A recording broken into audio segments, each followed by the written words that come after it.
Last stand for the Huskies. MarkRogersTV, the voice of college football, breaking down one of the better matchups in the Pac-12 this year and one of the more important games of the season, with Oregon going to Washington to take on the Huskies. We got Chris Fetters on the line from Dogman 247 Sports. Chris, how you doing today? I'm doing good, Mark. How are you? I'm doing just fine. Appreciate you jumping on the line to break this one down. It's one we talk about during the off season, and after a few years off in regards to Oregon's program, in regards to the importance that they bring to the Pac-12 race. I think we're back at it because of a couple losses. Oregon would pretty much be the front runner as it stands right now, but a ton of football to be played. Chris, based on the way I viewed the Arizona game, based on what I took in, it appeared to be one of the more complete efforts of the season. I got to say, I was surprised that the Huskies were only a 5-point favorite going into that game, and they certainly closed it out in the second half. They did, and some things kind of popped up that have been plaguing Washington for a while now in terms of red zone production, things like that. Arizona tried to hand it to them on a platter early on. They gave them a punt. Washington blocked a punt. They got a defensive touchdown via a very weird kind of sideways pass from Khalil Tate that Brandon Wellington was able to pick and pick up and scoop and score from like 10, 15 yards out. So Washington had some opportunities to make some things happen, but really when it came down to it, it was the second half where they really, really came through. And there's some talk about Jacob Eason kind of coming out of his shell a little bit and being a little bit more proactive in the locker room in terms of talking. He's not a big vocal guy, more of a leader by example. But, he started really doing some things. They stayed on the field. And then Jimmy Lake did a fantastic job of scheming pressures, especially from his safeties, to try to really get Khalil Tate off his spot. And it got so bad in the second half that at one point early in the fourth quarter, after Tate had gotten picked off by Ryan Bowman, who was named the Pac-12 Defensive Lineman of the Week because of what he did at Arizona, that they took him out of the game. And even more to the point, they were down 24, which is, 3 scores still. If you go for 8 points each time for a touchdown and 2-point conversion, they scored on their next possession, Arizona did, and they only went for a PAT, which was kind of weird, but that really signaled the white flag and really gave you the thought that Arizona understood that they were outmatched in this game. And Washington did a really nice job of bouncing back. They had not had come from behind victory in terms of being behind at halftime and then coming back to win since 2015 at USC. So for them to do what they did at Arizona and do it so convincingly was a huge step in the right direction. So, Chris, you mentioned red zone offense. That points to either quarterback decisions, play calling, could be a number of things there. Yeah. When we look at Washington's production versus the expectations, certainly they're on track to still compete for the North Division Championship, but obviously can't slip up again. You would think that would be out of the running. 6-3 to win the conference probably is not going to happen. So for a team that's been either the best or the second best team in the conference going back to 2016, what would have been the other areas of concern? What has happened or not pulled through for this team in tripping up against Stanford and Cal? Well, it's weird because they were two kind of totally different games. The one at Cal obviously had the lightning storm and the weather delay, which was over 2.5 hours long. Game didn't even get over until 1:30 in the morning. So that was just a bizarre game all the way around. And yet Washington still had a chance to win it. They were ahead after Peyton Henry kicked a 49-yard field goal with just a couple minutes left. Yet Washington could not get Cal off the field on that final telling drive. That was the biggest. That was only really the difference in that game. Now the Stanford game, they only lost by 10 points, but it felt like they lost by 4 touchdowns by the way it went down, because Stanford wasn't able to stop anybody prior to that game, and they really shut Jacob Eason down quite a bit, and they really had their way with Washington's offensive line. In the same way that Jimmy Lake was really able to kind of bamboozle Noel Mazzoni and the Arizona offensive coaches last Saturday, Stanford was able to do the exact same thing to Washington's offensive line the week before. And I don't know what the rhyme or reason to it is. Washington's offensive line had a really poor game. It started in the trenches, and then Washington, because Eason was getting pressured all night long, just couldn't get anything done down the field or even in the run game. So it was kind of a collective failure on all fronts. The Stanford game is just, I don't know if it's one of those games where you just kind of flush it out of your system and move on, but they did a great job of just moving on from it, because clearly you would not have thought that the team that showed up at Stanford 2 weeks ago was the same team that dominated Arizona, who is, Arizona, for all their faults and struggles the last 4 or 5 years, they were on a 4-game winning streak. They had just won at Colorado. Khalil Tate had just thrown for a career high 404 yards of passing. They were averaging 539 total offensive yards per game, 37 points a game, and yet Washington held them to 27 at home, 360 total yards on offense. So they did a really good job all the way around of coming back, and that's kind of a hallmark of a Chris Peterson team, Mark. They have not lost back-to-back games in a regular season since 2015. So whenever they have tripped up, they've always figured out how to get it right.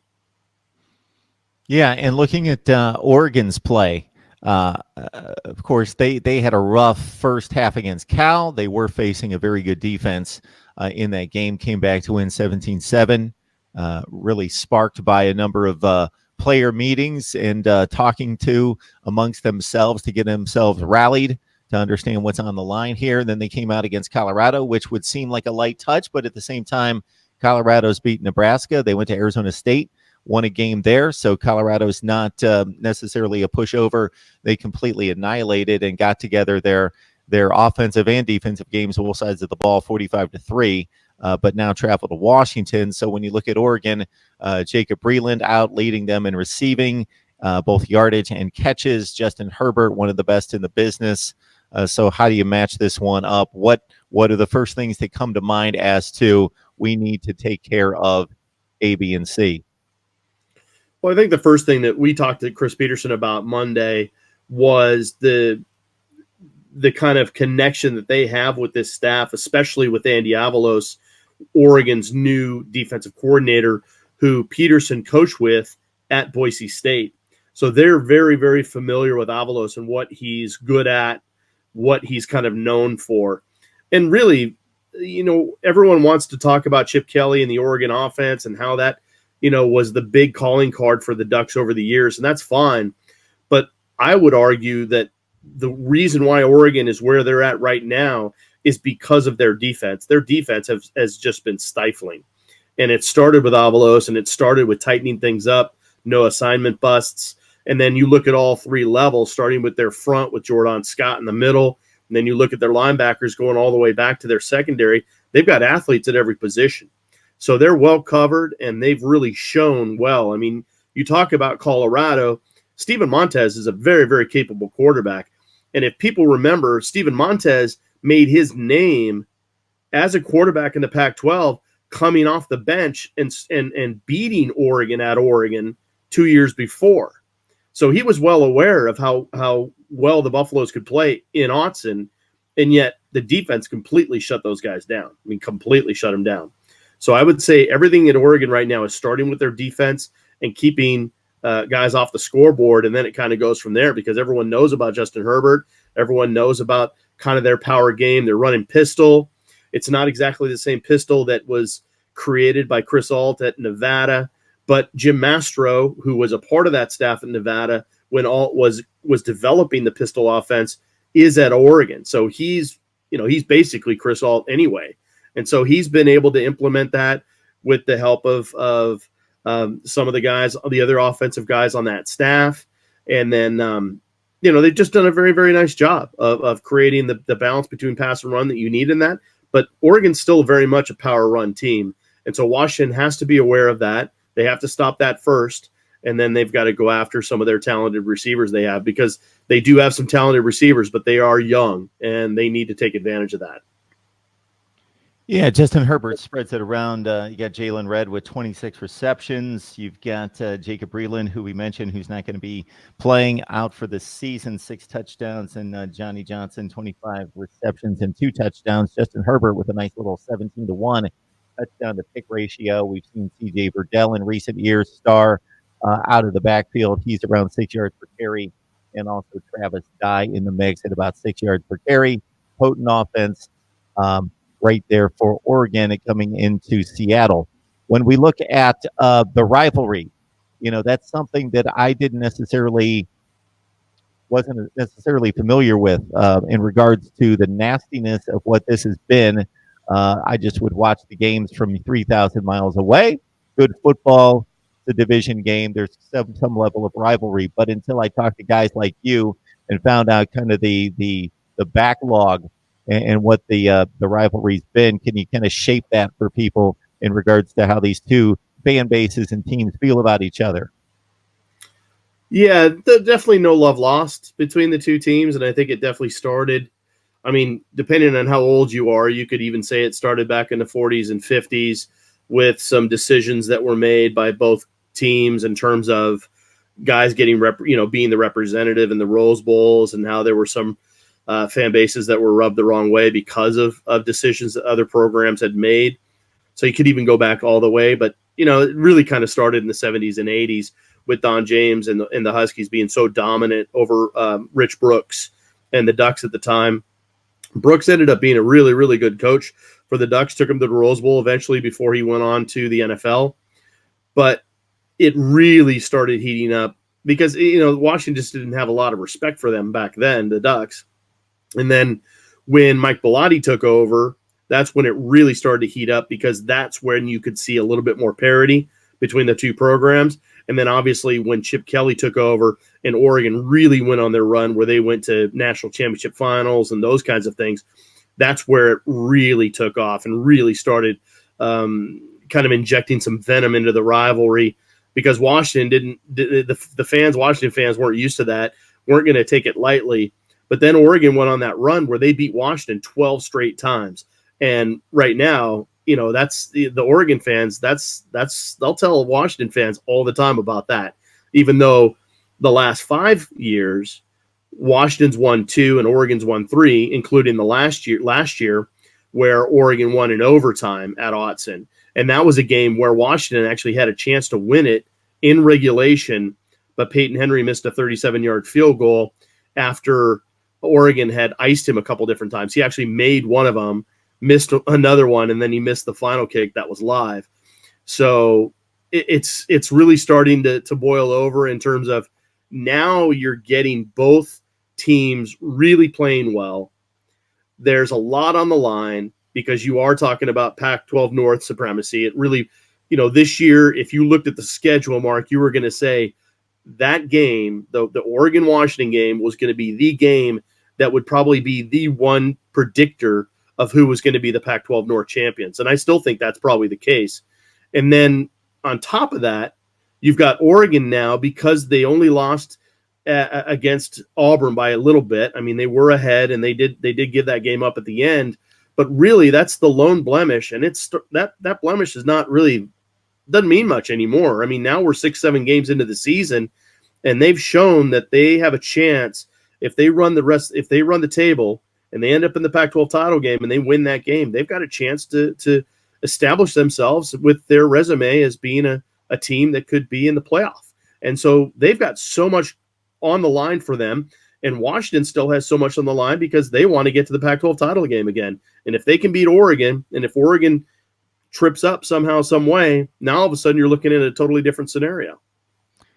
Yeah, Chris Fetter's on the line from Dogman 247 Sports. Please join him, the rest of the staff there covering Washington athletics. Of course, the Huskies still eyeing a Pac-12 championship game appearance, but they need some help and they need to win against Oregon. The Ducks coming to town as a 3-point favorite. That's about what I would expect based on what you just outlined, them being flawless since the Auburn loss, and that's a game that they outplayed the Tigers for most of it in leading 21-6. The Huskies tripping up a couple times, but looking pretty complete as a football team, especially in the second half against Arizona. So just want to make one thing clear. Jacob Breland out for the season. Don't know that I was completely clear on that. Jacob Breland, left knee injury, out for the season for Oregon. So, Chris, as you categorize this one in regards to feeling good about it, so to me, it's a toss-up because of the location. That makes it a toss-up to me. just looking at the nuts and bolts, but what you know about the programs, the situations, the matchups. Do you put this into the category of, yeah, it's a toss-up, or you know what, I lean a little bit more favorably toward the Huskies because of what I know of the matchups, or maybe this isn't a good matchup for Washington? What's your lean on this one in regards to matchups versus the Vegas line? Well, yeah, if you look at just the numbers, Mark, your analysis of it initially is right on. I mean, because if you look at them as a 3-point favorite, that's good. But when you talk about it as a toss-up, that's because you can typically give a home field advantage as a field goal, maybe more a little bit. Husky Stadium is one of the toughest places to play in the country. So it's probably at least a 3-point swing if you include the fan in. So then 3-3. I mean, you are talking about a legitimate toss-up. Either way, it could go. I have a feeling. I know this is. I don't know when this will actually be out there in the world, but I think this is one of those that I'm going to struggle with all the way until I make my final prediction Friday morning.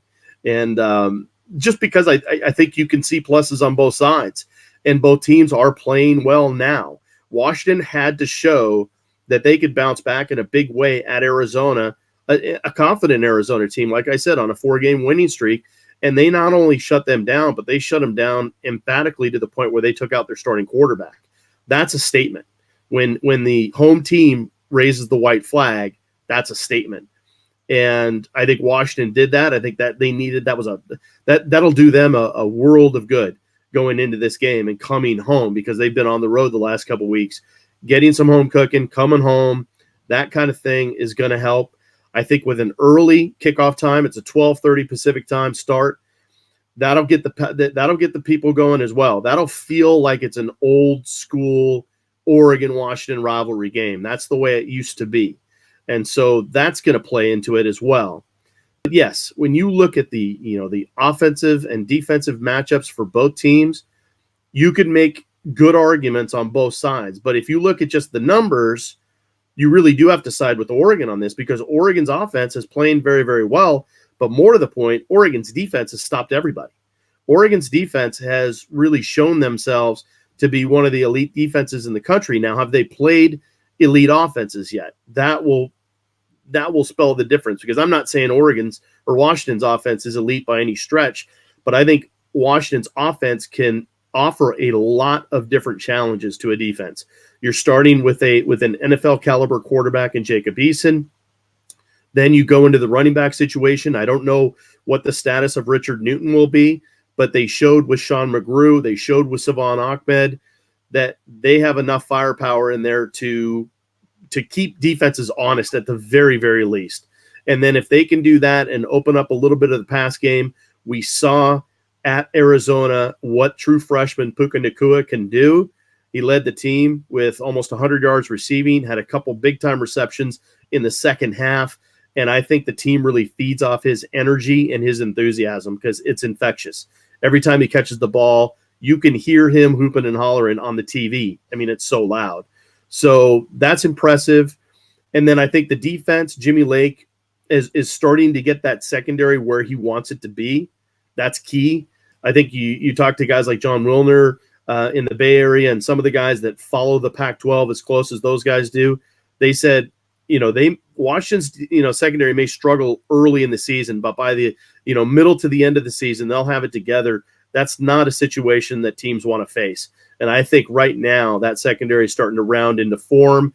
You're starting to see true freshmen like Asa Turner, Trent McDuffie, Cameron Williams playing well. Williams didn't really play a ton at Arizona, but Asa Turner played a ton. McDuffie played a ton. And then Miles Bryant's leading the line, the senior defensive back. He is all over the place. He is really a difference maker on that defense. So right now, again, you could really make it a toss-up type game, especially when you look at the numbers. But the statistics, the offensive and defensive statistics, certainly favor Oregon. And I think that's why it's even a more intriguing matchup, because right now Oregon is the favored team. But when you get into some of these rivalry type games, as you know, Mark, sometimes you just throw the numbers out the window because they don't mean much. Chris Fetters joins us on a regular basis to break down Washington football. We encourage you to jump over to 247 Sports Dogman. You can hear the obvious knowledge and insight from Chris.